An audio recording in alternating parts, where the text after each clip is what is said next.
Have you ever wondered what happens when a pampered pet gets a taste of the real world? Well, get ready for a story that's literally flushed with adventure. Today, we are rediving deep into the sewers of London to revisit the hilarious and heartwarming tale of Flushed Away. Meet Roddy St. James, a rat who's living the dream. He has a posh Kensington flat all to himself, complete with doll companions, a fancy wardrobe, and a life of absolute luxury. His days are spent playing golf, watching movies, and enjoying the finer things.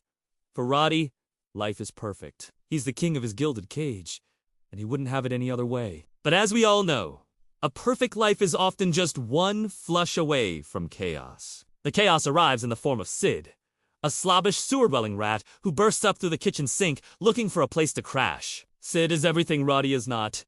Crude, loud, and utterly unimpressed by Roddy's fancy lifestyle. He quickly makes himself at home, taking over the remote, raiding the fridge, and generally turning Roddy's pristine world upside down. Roddy, horrified at the prospect of sharing his perfect home with this uncivilized intruder, hatches a plan. He decides to trick Sid into taking a jacuzzi ride back down the toilet from whence he came, but Roddy isn't nearly as clever as he thinks he is. Sid, being a seasoned sewer rat, isn't fooled for a second. In a brilliant twist of fate, Sid shoves Roddy into the bowl instead, and with a pull of the handle, our high society hero is flushed away. Down the drain he goes, spiraling into the dark, unknown depths of the London sewer system. This is a far cry from his cozy apartment. The pipes are dark, grimy, and full of strange gurgling noises. For a rat who's never known a single day of hardship,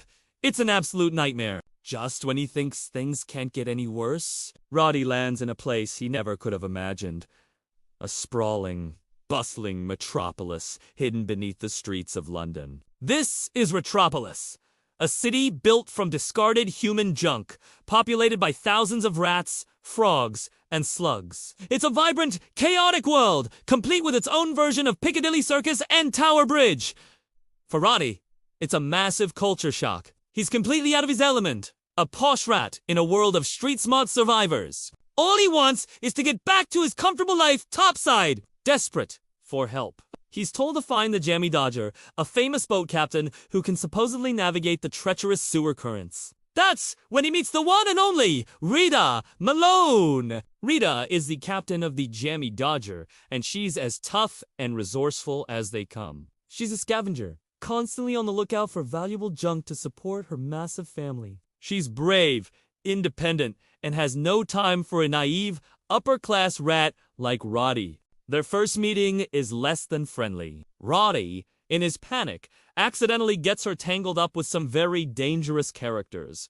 Who are these characters? They work for the city's most feared villain, the Toad. The Toad is a pompous, rat-hagging amphibian with a serious grudge. He was once the beloved pet of Prince Charles, but was unceremoniously flushed down a toilet after being replaced by a pet rat. Now, he rules the sewer's criminal underworld from his lily-pad lair, surrounded by his bumbling henchfrogs, Spike and Whitey. The Toad is after a precious ruby that Rita has, which he needs for his master plan. Because Roddy interfered, Rita is now in the Toad's crosshairs. They manage to escape, but now they're stuck together. Roddy promises Rita a real ruby from his home, if she'll just help him get back to the surface. Rita, always on the lookout for a big score to help her family, reluctantly agrees. And so begins their incredible journey. They have to outsmart the Toad's French cousin, the formidable mercenary LaFrog, and his team of acrobatic frog assassins. The chase scenes are absolutely wild, taking them through rapids, whirlpools, and all sorts of sewer hazards. Throughout their adventure, Roddy and Rita start to learn from each other. Roddy, who has always been selfish and pampered, begins to see how hard Rita works for her family. He sees the love and community she has, something he's never experienced in his lonely, luxurious life. Rita, in turn, starts to see that beneath Roddy's snobbish exterior, there's a good heart. They bicker and argue constantly, but a real bond starts to form. Roddy starts to use his wits in ways he never had to before, and Rita starts to let her guard down just a little. They eventually make their way to Rita's home, a ramshackle but incredibly warm and loving place filled with her countless siblings and her wonderful grandmother. Roddy is overwhelmed by the chaos, but he also sees something he's never had, a real family. He sees how much they all care for one another. It's a stark contrast to his solitary existence, talking to dolls in an empty apartment. This experience starts to change his perspective on what a home really is. Is it the fancy furniture and the expensive toys?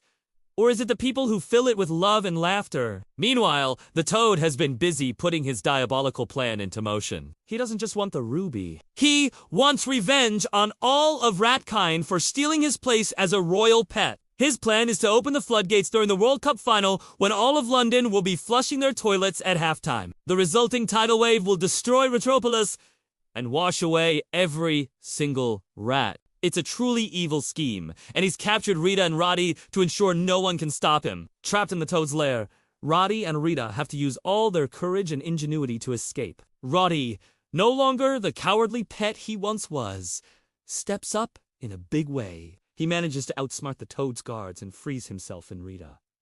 They race against time to warn the citizens of Retropolis about the impending flood. But it might be too late. The halftime whistle blows, the toilets flush, and a massive wave comes roaring down the sewers. This is Roddy's moment to prove he has truly changed. Using a brilliant idea, he rallies the rats to help him freeze the giant wave using liquid nitrogen from the Toad S collection. It's a daring, almost impossible plan, but it works. The wave freezes solid just moments before it can crash into the city. Roddy becomes a hero. He has saved everyone in Retropolis. The Toad and his henchmen are defeated, literally left frozen in their tracks. With the city saved, Rita fulfills her promise and leads Roddy back up to his Kensington flat. He's finally home. Everything is just as he left it.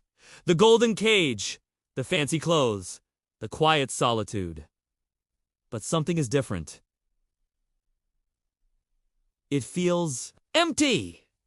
As he sits alone in his perfect apartment, he realizes he's not happy. He misses the chaos, the adventure, and most of all, he misses Rita and the family he found in the sewer. He understands now that a home isn't a place. It's a feeling. It's about being with those you care about. In a heartwarming final decision, Roddy makes a choice. He invites his old friend Sid to stay and enjoy the luxury life while he goes back down to where he truly belongs. Roddy returns to Retropolis and to Rita, trading his lonely life of luxury for a life full of love, friendship, and family. He builds a new boat for Rita, and together they set off on new adventures, finally finding his true home, not in a gilded cage, but with the people who make him feel like he belongs. And that's the wonderful journey of Flushed Away. It's a story that teaches us that the greatest treasures in life aren't material things, but the connections we make and the family we choose. What did you think of Roddy's transformation? Let me know your favorite part of the movie in the comments below. Thanks for watching, and don't forget to like and subscribe for more deep dives into your favorite animated films. See you next time!